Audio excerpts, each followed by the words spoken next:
Magandang araw po, welcome po sa aking channel, Love9 TV. Patalasasan po, meron po ba kayong mga properties na napapabayaan or non-performing assets? Plan nyo ibenta, pero wala kayong oras sa pagbenta nito. Kung ito'y pagkakatiwala nyo po sa amin, tawag lang po kayo sa aking numero, usap po tayo, gawin ko po ng video for free. Yes, libre po, wala po kayong babayaran.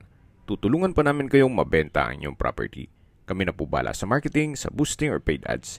Even sa tripping, hindi na po kayo mapapagod sa pag-entertain ng mga buyers. Kami na po bala sa lahat. Tawag lang po kayo. Meron po tayong bagong video presentation. Isang residential property na 2-story house. 2 bedroom, 2 toilet and bath. May lot area po ito na 66 square meters at may floor area na 72 square meters. Marami na pong improvement, covered carport at extension ng formal kitchen. Ito po ay titulado, buhay po ang may-ari, kaya wala po kayong maging problema sa documentation o sa transfer ng title. Meron din pong 24 hours security. Napakalapit lang po nito sa Maple Grove at sa Robinsons General Trias. Flood-free area, napakatahimik ng lugar, sariwang hangin at sa klima naman po, banayad lang. Hindi naman siya ganun kainit at hindi naman ganun kalamig.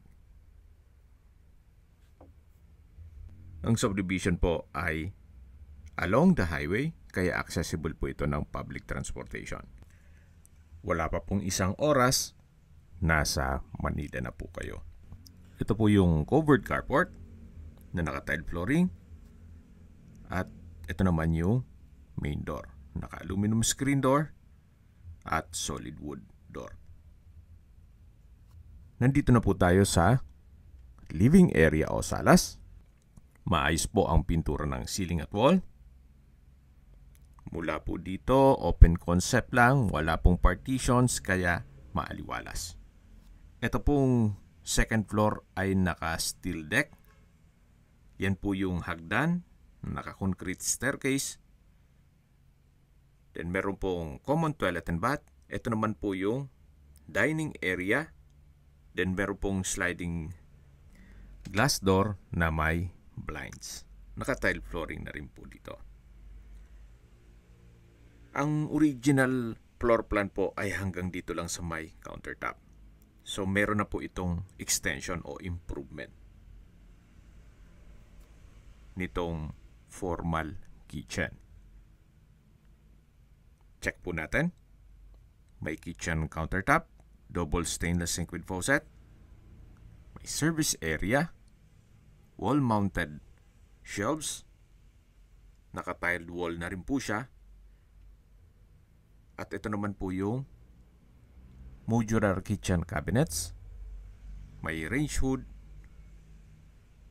then space para sa gas range.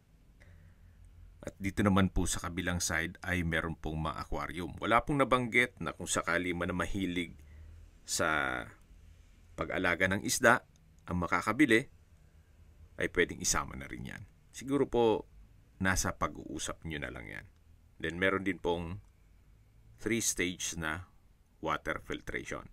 Ito naman po yung access door na papunta naman dito sa covered lanai na may aluminum screen door. Yan po yung sliding glass door papunta sa dining area. At sa dulo naman yung covered carport. Balik po ulit tayo dito sa formal kitchen. Yan po yung aquarium. Then dito po yung kitchen countertop, breakfast nook, dining area, then sa dulo yung living area, at dito naman po ay merong understairs na built-in cabinet. Ito naman po yung toilet and bath na may hot shower set, hand wash basin, water closet with bidet, at naka-tile bathroom wall. Sa mga naghahanap po ng isang dissenting bahay na wala na kayong ipapagawa at affordable, you might consider this property. Nandito na po tayo sa hagdan. Ito po yung naka concrete staircase. Samahan niyo po ako, akyat po tayo. At nandito na po tayo sa second floor.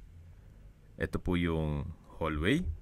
Yan po yung first bedroom, then ito naman yung second bedroom. Meron po ditong hand wash basin, then toilet and bath, may water closet with bidet, at bathroom window. Check po muna natin itong kwarto. Malaki po ang spasyo nito. May glass window with blinds at security grill, tile flooring, may wardrobe, naka-tile flooring, at maayos naman po ang pintura ng ceiling at wall. Labas po tayo. Yan po yung hagdan at lipat na po tayo dito sa kabilang kwarto. Malaki din po ang spasyo nito. Then meron pong from floor to ceiling na wardrobe, may drawer and dresser. Then malaki po ang sliding glass window with blinds at security grill. Meron na rin pong window type aircon. Yan po yung dalawang kwarto dito sa second floor. At meron din pong common toilet and bath. Okay, sa distance, location at travel time portion na po tayo. Mula po sa SM Tanza at Tanza Public Market o sa bayan mismo, ang distance is 3.1 kilometers at ang travel time is 13 minutes. Mula naman po sa Robinsons Gentry, ang distance is 1.3 kilometers at ang travel time is 4 minutes.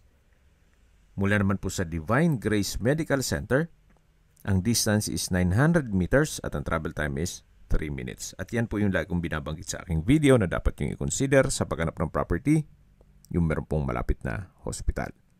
Hindi ko naman po sinasabi sakitin kayo. Yan naman po for emergency purpose lang naman. At mula naman po sa Cavite Economic Zone, ang distance is 2.1 kilometers at ang travel time is 4 minutes.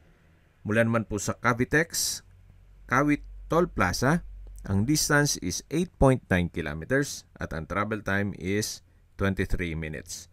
Kung manggagaling naman po sa PTEX o Parañaque Integrated Terminal, ang distance is 20.4 kilometers at ang travel time is 38 minutes. Mula naman po sa Manila or Airport, ang distance is 24.4 kilometers at ang travel time is 23 minutes. Okay, sa presyo na po tayo. Binebenta po ito ni owner sa halagang 4.5 million pesos net. Ibig pong sabihin, si buyer na po ang sasagot sa lahat ng taxes at expenses with regard to documentation. Fair deal na rin po. Especially nasa malinis at maliwalas na subdivision. Meron pa pong 24-hour security. At dito naman po sa bahay ay wala na po kayong ipapagawa. Maayos na maayos. At may improvement na rin po ito. Yan naman po, opinion ko lang naman. Depende pa rin yan sa inyo sa assessment nyo dito sa property. Kung may mga katanungan po kayo, o gusto magpaset ng tripping dito sa property to, tawag lang po kayo sa aking numero. At sa mga kababayan naman natin nasa ibang bansa, meron po akong WhatsApp, Viber at Telegram. Same number lang po, 0917-316-3399. Sa mga nagtatanong naman po ng aming Facebook, meron po aming Facebook page na Nov9TV at Facebook Real Video. Meron din pong TikTok at Instagram. May ibang YouTube channel po kami, the Nov9TV channel, Nov9TV Listings, Nov9TV On The Spot, Nov9TV Updates, at Nov9TV House Rental. Sana po naibigyan nyo ang video presentation. Paki-like and subscribe na lang po sa aking channel para ma-update din po kayo sa aking future listings. Kung sakali po hanap nyo yung mas malaking sukat ng lupa, meron din po kami ibang listings na pwede nyong pagpilian. Huwag po kayong mag-atubiling tumawag sa amin. Then, let us know your budget para malaman namin kung anong property pwede naming ilog sa inyo. Sa lahat pong viewers, subscriber at nagtiwala po sa amin, salamat po sa suporta. Ingat po kayo lagi at yung pamilya. Maraming salamat po.